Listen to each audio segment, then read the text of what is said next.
A's are down 2 runs. They got 2 men on base and 2 outs. Big at bat for Semien versus Verlander.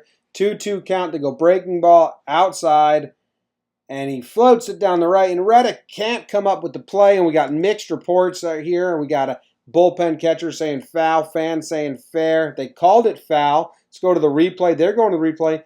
It looked super foul in live speed, and then you get these replays here, and there's some chalk that flies up way closer than I would have guessed. There is some chalk. You can kind of barely see it there that flies up, and usually if chalk flies up at all, that means fair, but they say, nope, foul. Now, you can't argue replays, so Bob Melvin has to tread carefully here. He goes, hey, hold on a sec.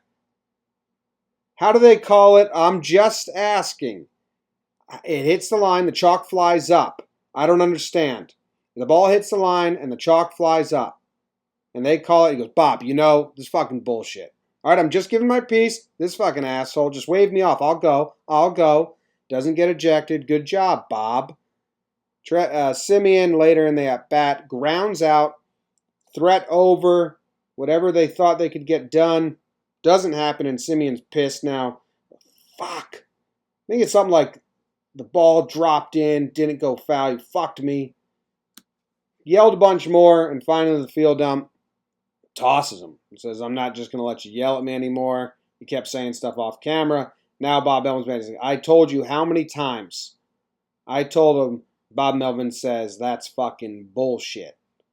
Semien saying, it hit the chalk. It hit the chalk.